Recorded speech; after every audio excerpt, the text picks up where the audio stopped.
దేవుని నామమునకు మహిమ కలుగును గాక. ప్రభునందు ప్రియులరా, మన ప్రభువు రక్షకుడునైన క్రీస్తు యేసు పరిశుద్ధ నామములో మీ అందరికీ శుభములు. Happy new year. జనవరి 1 వచ్చేసింది కదా. 365 పేజీల కొత్త డైరీ, కొత్త పుస్తకము దేవుడు నీ కోసం సిద్ధపరిచాడు. దేవుడు నీ కోసం గొప్ప కార్యాలు చేయాలని ఇష్టపడుతున్నాడు. అందులో మరి నువ్వేం రాస్తావు? నిజంగా ఒక సంవత్సరం వెళ్ళిపోయింది కదా, కొత్త క్యాలెండర్ ఓపెన్ అయింది కదా. ఎంతోమంది అంటారు హ్యాపీ న్యూ ఇయర్ అంటారు అని. అదేం కాదు, అవన్నీ ముసలమ్మ ముచ్చట్లు, మనకెందుకు. కొత్త సంవత్సరము, కొత్త క్యాలెండరు, మరి కొత్త జీవితం. కానీ మనలో కొత్తదనం ఏమొచ్చింది? Fresh, instant. ఈ రోజున ఇన్స్టెంట్ అంటే వెంటనే వాడి వదిలేసే ఈ లోకంలో ఈరోజు అటువంటి గొప్ప వాగ్దానం, క్యాలెండర్లో మొట్టమొదటి వాగ్దానం ఈరోజు నీ కోసం దేవుడు ఇస్తున్న గొప్ప వాగ్దానం. నాకే మతిపోయింది. ఏమంటున్నాడంటే, గొప్ప వాత్సల్యముతో నిన్ను సమకూర్చేదను. యెషయా గ్రంథము 54వ అధ్యాయము 7వ వచనం ఏమంటున్నాడు? గొప్ప వాత్సల్యముతో నిన్ను సమకూర్చేదను. పూర్తి వచనము, నిమిషం మాత్రము నేను నిన్ను విసర్జించి తిని గొప్ప వాత్సల్యముతో నిన్ను సమకూర్చేదను. ఈ వాక్యము స్పష్టంగా నాతో మాట్లాడుతుంది. బేస్మెంట్ తీసేశాక 2 సంవత్సరాలు దాటిపోయింది. నాకు ఆయన చెప్పాడు 2024 రక్తవర్ణ సంవత్సరం అని. నాకు అర్థం కాల. నేను నీకు ద్వారములు తెరిచి ఉన్నాను, నేను నిన్ను విడిచిపెట్టి ఉన్నాను. నాకు అర్థం కాల. కొంతమందిని తీసుకొస్తానన్నాడు, నాకు అర్థం కాల. మార్గం గుండా నడిపిస్తున్నానన్నాడు, నాకు అర్థం కాల. ఈ రోజున ఈ వాక్యము పూర్తిగా మనం నేర్చుకోబోతున్నాం. ఇంగ్లీష్లో ఏమనుందంటే, న్యూ లివింగ్ ట్రాన్స్లేషన్ అన్నీ కూడా ఒకలాగే ఉన్నాయి. ఫర్ ఎ బ్రీఫ్ మూమెంట్, కొంతకాలము ఐ అబాండన్డ్ యూ, నేను నిన్ను విడిచిపెట్టేస్తున్నాను. But with great compassion I will take you back. కానీ గొప్ప కనికరముతో నేను నిన్ను తిరిగి సమకూరుస్తాను, నిన్ను తిరిగి రప్పిస్తాను, నేను నిన్ను తీసుకుంటాను, హత్తుకుంటాను అని ఎన్నో ఉన్నాయి. అయితే ఈ యెషయా గారు 54వ అధ్యాయము, 60వ అధ్యాయము, 61 ఇవి చదువుతున్నప్పుడు గుండెలు భారమైపోతాయి కదా.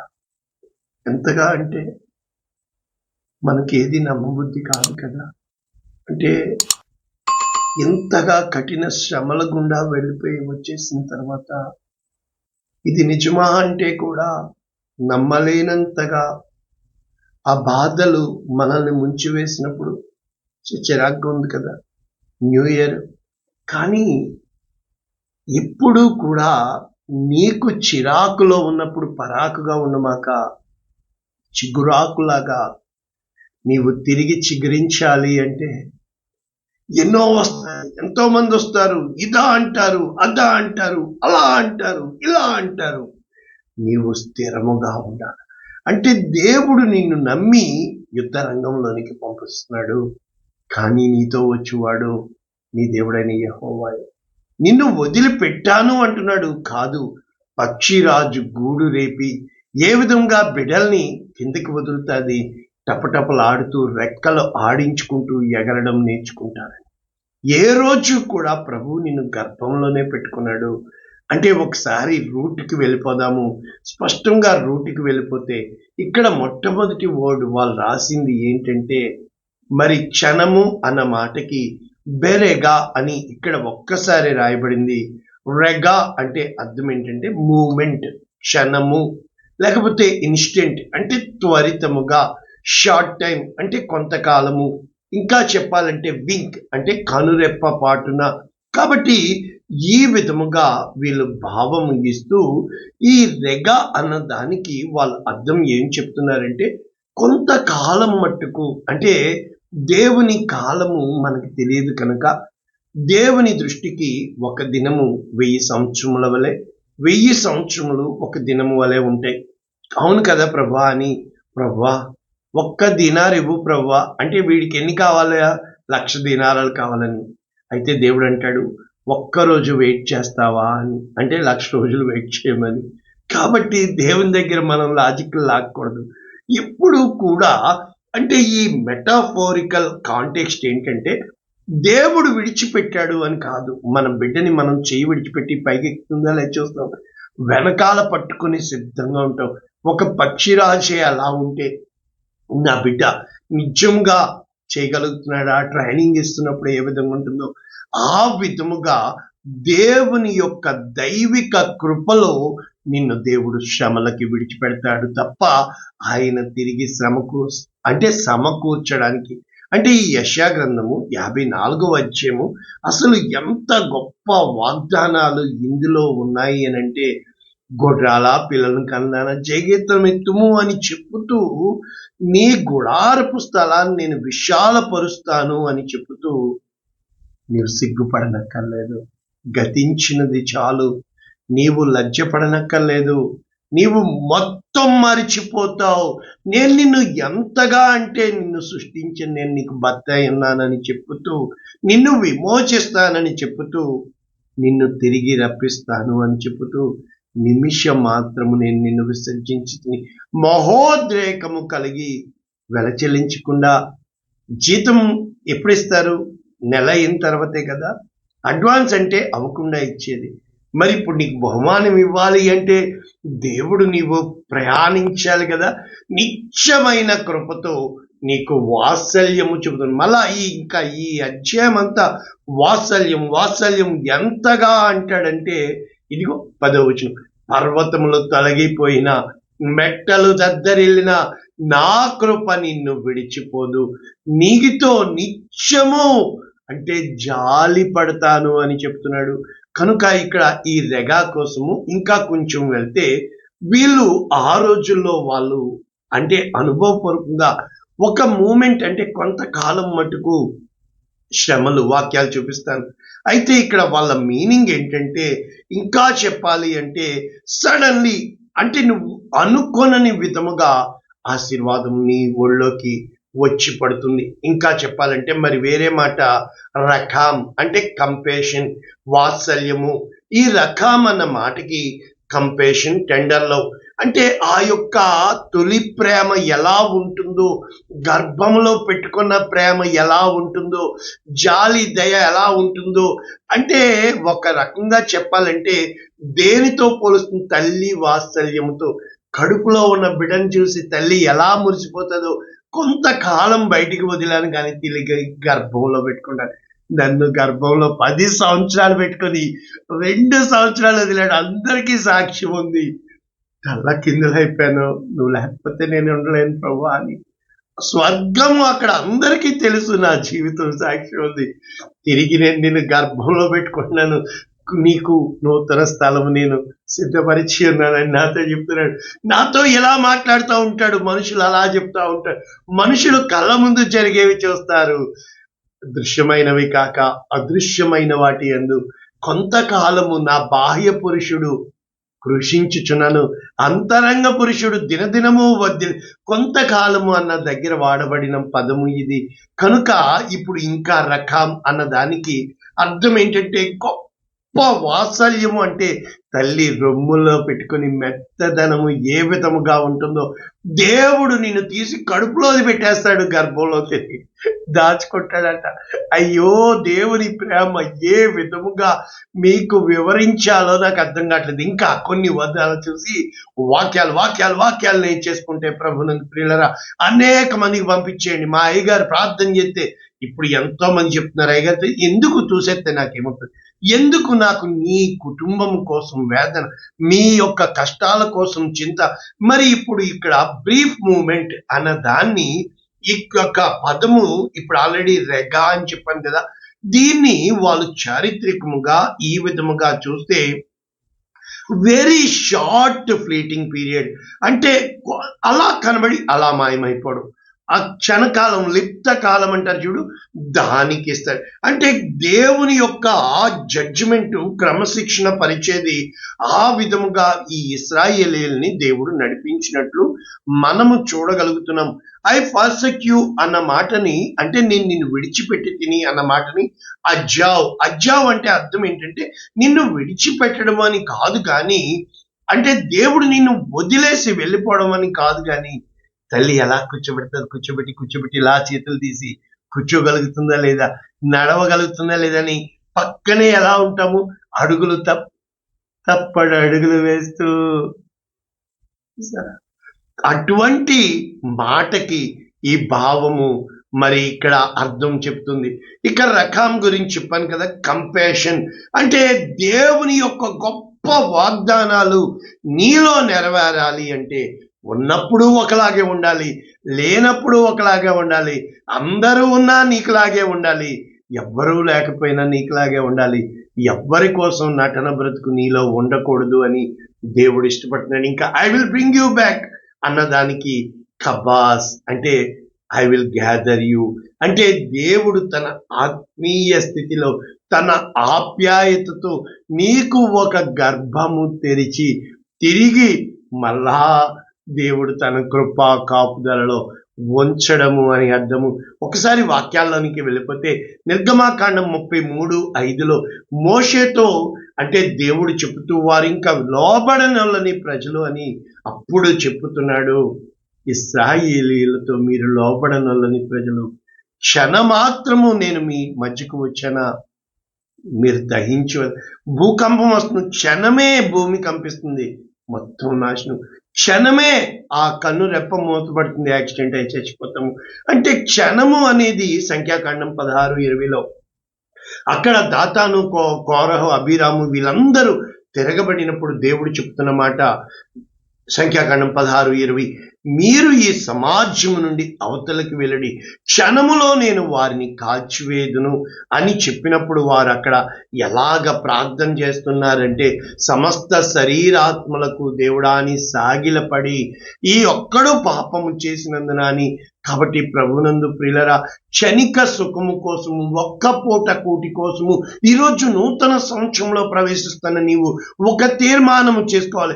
క్షణము ఉండే సుఖం కోసం చూస్తావా, నిత్యము ప్రధానం చేసుకునే దేవుని ప్రేమ వైపు చూస్తావా, నిత్యము నిన్ను అంటిపెట్టుకున్న దేవుని ప్రేమను చూస్తావా?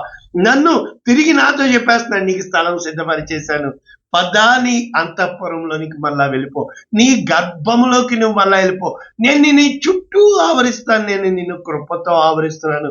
ఎజ్రా 9 ఆ యొక్క ఎజ్రా 9వ అధ్యాయము, దానియేలు 9వ అధ్యాయము, నెహెమ్యా 9వ అధ్యాయం 3 ఆ యొక్క గ్రంథాల్లో వారి ప్రార్థన ఉంటది, మేమే పాపం చేశామని. ఇక్కడ ఎజ్రా ఎలా ప్రార్థన చేస్తున్నాడో తెలుసా? నా దేవా నా దేవా, నా ముఖము నీ వైపు ఎత్తుకొనుటకు సిగ్గుపడి ఖిన్నుడనై ఉన్నాను. చూసారా, అంటే కలిపెట్టి చూడలేం కదా, గట్టి కదా, షేమ్ కదా. మా దోషములు మా తలలకు పైగా హెచ్చి ఉన్నవి, మా అపరాధములు ఆకాశమంత ఎత్తుగా పెరిగి ఉన్నవి అని చెబుతూ మా పితరుల దినము మొదలుకొని అందరూ ఏ భేదము లేదు, అందరూ పాపం చేసి మేము మిక్కిలి అపరాధులము. కాబట్టి మా రాజులు, యాజకులు అందరూ అన్ని నువ్వు అమ్మేశావు, మేము సిగ్గునందిన. అయితే ఇప్పుడు అని చెబుతూ ఇలాంటి ప్రార్థన చేయాలి. మా దేవుడు మా నేత్రములకు వెలిగించి, నెంబర్ 1 మా దాస్యంలో మమ్మును కొంచెము తెప్పరిలా చేయనట్లుగా. ఒకరోజు నేను నేలను పడిపోయి లేవలేని స్థితిలో ఉన్నప్పుడు, టాయిలెట్కి వెళ్ళాల్సిన స్థితిలో, ప్రభా ఊరుకో ప్రభా, ఒక్క క్షణం నొప్పిని కంట్రోల్లో చేయి ప్రభా, టాయిలెట్కి వెళ్ళి వచ్చేస్తాను ప్రభా. ఆ క్షణము అలా నన్ను నొప్పి వదిలింది ప్రభా, వదలాలి ప్రభా. అంటే ఎప్పుడూ కూడా నీకు దేవుడు కావాలి, దేవునితో మాట్లాడుకోవాలి, దేవునితో ఐక్యమైపోవాలి. కష్టము పంపించేది దేవుడే, ఇష్టాన్ని పంపించేది దేవుడే. అప్పుడు వరకు చూసే సెలవిడి ముద్దే, అప్పుడు వరకు చూసే తప్పుడు ముక్కే ఏదో ఆ క్షణంలో మనలో కలుగుతూ ఉంటాయి. కాబట్టి ఒక్క శేషము మిగిల్చి ఉన్నట్లు అని చెబుతూ పరిశుద్ధ స్థలమందు మమ్మును స్థిరపరిచినట్లుగా మా దేవుడైన యెహోవా కొంత మట్టుకు మా ఎడల దయ చూపాను. అంటే నిన్ను స్థిరపరచుటకు తప్ప నిన్ను కొట్టివేయుట కాదు. ఇంకా యోబు గ్రంథంలో ఎన్నిసార్లు ఈ మాట రాయబడిందంటే, యోబు గ్రంథము 20వ అధ్యాయం 4వ వచనం, దుష్టులకు విజయము కొద్ది కాలము, భక్తిహీనులకు సంతోషము ఒక నిమిషము మాత్రముండును. కాబట్టి ప్రభునందు ప్రియులారా, దేవుడు వారి ఘనత ఆకాశమునకు ఎదిగిన వాళ్ళు నాశనం అనే స్థితిలోనే ఉన్నారు. ఇదిగో యోబు గ్రంథం 21:13, వారు శ్రేయస్సు కలిగి తమ దినములు గడుపుదురు, కానీ క్షణములోనే పాతాళమునకు దిగుదురు.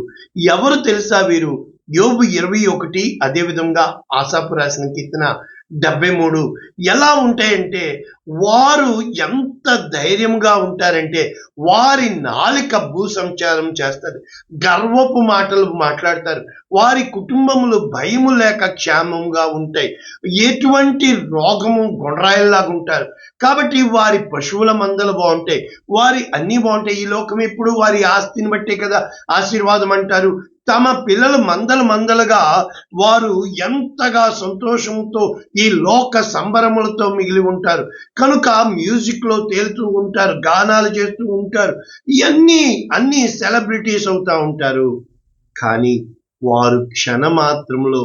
కాబట్టి ప్రభునందు ప్రియులరా, ఈ లోకంలో భోగభాగ్యాలు కావాలి అంటే ఏ రోజునైనా ఆలోచించావా? కీర్తన 6లో ఎలాగ రాస్తున్నాడంటే 10లో, నా యొక్క శత్రువులందరూ సిగ్గుపడి బహుగా అదురుచున్నారు. ఆకస్మికంగా అంటే అకస్మాత్తుగా. ఇక్కడ కీర్తన 6లో భక్తుడు ఏమంటాడు?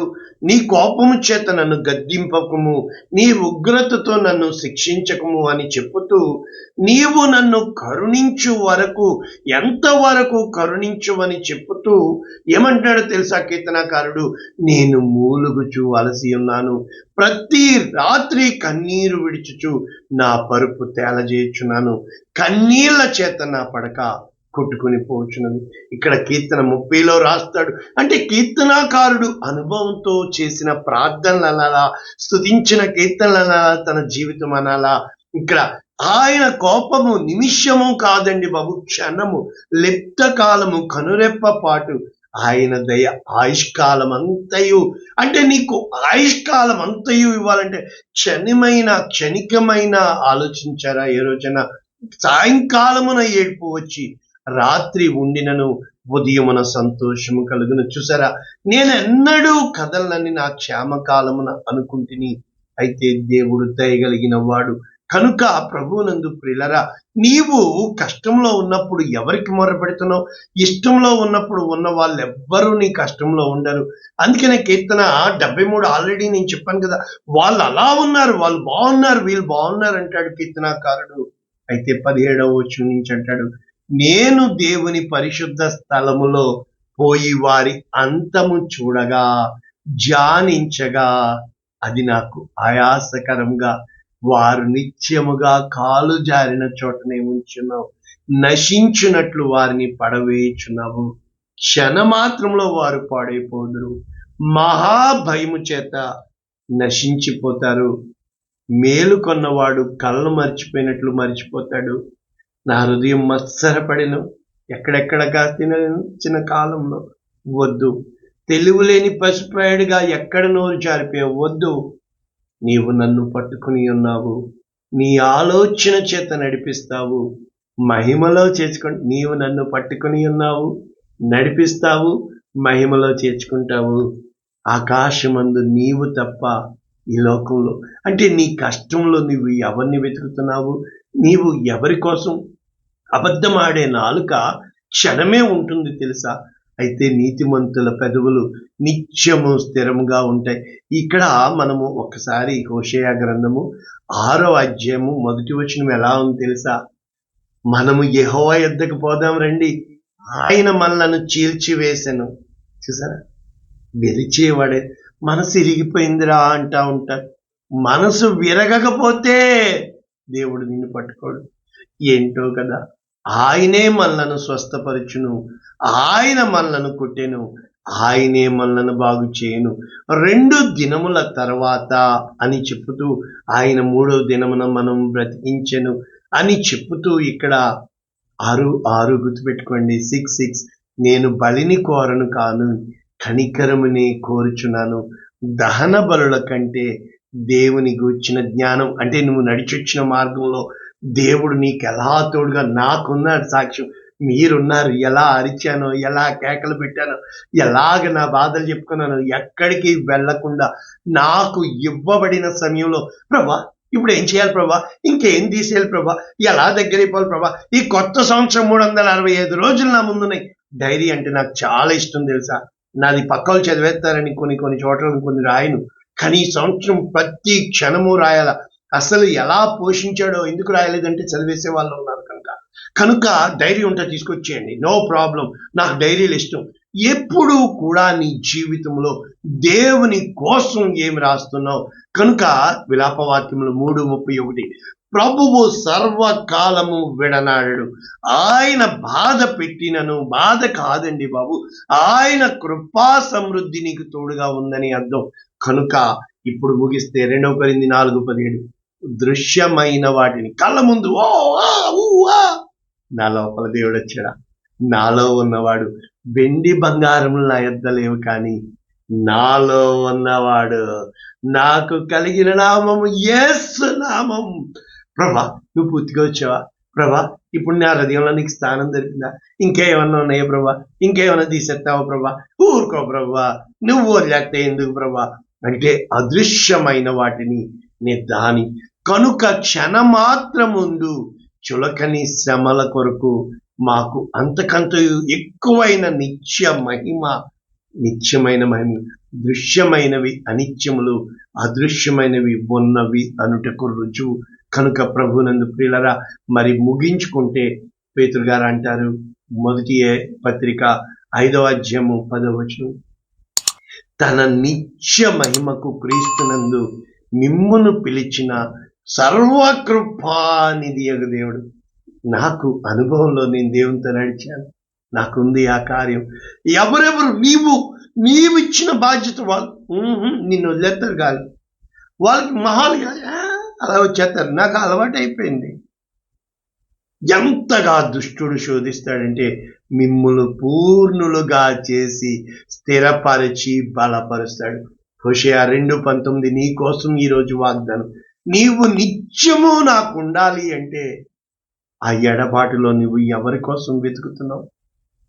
నాకులాగా దేవుణ్ణే పట్టుకుంటావా? ఎన్ని చెప్పారు, ఎన్ని సలహాలు ఇచ్చారు, బ్రతకడానికి నేర్పిస్తుంది ఈ లోకం, కానీ దేవుని కోసం బ్రతకడానికి నీ హృదయం స్థిరపడాలా. ఏముందండి, డబ్బు ఈరోజు వస్తుంది పోద్ది. ఈరోజు ఎంతో మంది తల్లులు అయ్యా ఏమి చేయలేపని క్రిస్మస్ కూడా ఒట్టి చేతులు చూపించారు. ఐఎమ్ సారీ, మీ జీవితం ఇంకా అప్పుల్లోనే వెళ్ళిపోద్ది. నాకు ఇవ్వలేదని కాదు, నీవు మొట్టమొదట దేవునికి పెట్టావు, మొట్టమొదట దేవుని సేవకుని పట్టుకో, మొట్టమొదట దేవుని పట్టుకో, కానీ నువ్వు కుటుంబాన్ని పట్టుకున్నావు, అది నీకు దక్కదు. ఎంతమంది ఫోన్లు చేసి ఏమని చెప్పమంటారు, 60 అక్రమాలు పడిపోతున్నాయంట, విస ఎవడెత్తాడు? నిజంగా బ్రతకడానికి మళ్ళా కష్టపడడానికి చూస్తున్నావు. చెప్పకూడదు మీ బిడ్డల కోసం, నేను నీ పరమ తండ్రి కోసం ఏ రోజన్నా చూసావా? నీవు నిత్యము నాకుండునట్లుగా నేను నీతిని బట్టి తీర్పు తీర్చటం వలన, దయాదాక్షిణ్యములు చూపటం వలన నిన్ను ప్రధానము చేసుకుందును. నీవు యెహోవాను ఎరుగునట్లు నేను నమ్మకమును బట్టి నిన్ను ప్రధానము చేసుకుందును. ఆ దినమున నేను మనవి ఆలకించదును, ఆకాశపు మనవి నేను ఆలకించగా అది భూమి యొక్క మనవి ఆలకించును. ఇప్పుడు చెప్తున్నాడు, ఈ నూతన సంవత్సరంలో భూమి ధాన్యము, ద్రాక్షారసము, తైలము. దేనికో తెలుసా? 1 అభిషేకము, తైలము, 2 ధాన్యము, పోషణ, 3 ద్రాక్షారసము, సంతోష ఆనందాలు, నిత్యము నీకు సుఖములు. కాబట్టి యెజ్రెయేలు చేయు మనవి యెజ్రెయేల్ దేవుడు, యెజ్రె అంటే అర్థమైందా?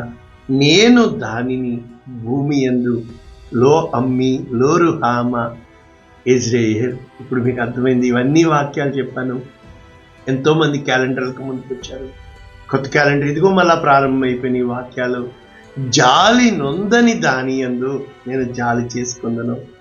నా జనము కాని వారు వారితో మీరు నా జనమని చెప్పుదును, నేను వారికి దేవుడనై ఉందును.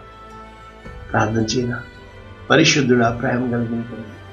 విత్తబడిన వాక్యమును ఇన్నాళ్ళుగా దీవిస్తూ గత సంవత్సరపు సేవ గొల్గొత గిరిచారా, ఇదిగో కొత్త సంవత్సరంలో మేము ప్రవేశించి ఉన్నాం. 31వ తేదీ రాత్రి అయిపోయింది, మొదటి తేదీ వచ్చింది. నా బిడ్డ స్తుతికి మీరు అనుగ్రహించిన నూతన సంవత్సరం దయా కిరీటమును బట్టి వందనాలు. 2003 జనవరి 1 నాకు బిడ్డనిచ్చావు. నీ పరిశుద్ధ ఆత్మతో నన్ను నింపావు. ఈ రోజున కంప్లీట్ అయిపోయినాయి తండ్రి. సంపూర్ణంగా మేము 2025లో అడుగుపెట్టాం. 20 సంవత్సరాలు నువ్వు నన్ను పుటం వేసి నన్ను ఏ విధముగా బయటికి వదిలి తిరిగి నీ హక్కున చేర్చుకున్నావో. ఒక నోవాహు పావురాన్ని వదిలాడు, కాకిని వదిలాడు, వెనక్కి రాలా. పావురాన్ని వదిలాడు, తిరిగి వెనక్కి వచ్చింది, హక్కున చేర్చుకున్నాడు. అటువంటి జీవితాలు మాకు అనుగ్రహించినము. వాక్యం వింటున్న ఒక్కొక్కరిని పేరు పేరు పేరు చొప్పున యేసునామమున దీవిస్తున్నాము తండ్రి. Amen. God bless you all. Share చేయండి, లైక్ చేయండి, అనేక మంది పంపించండి. Wish you happy new year. God bless you.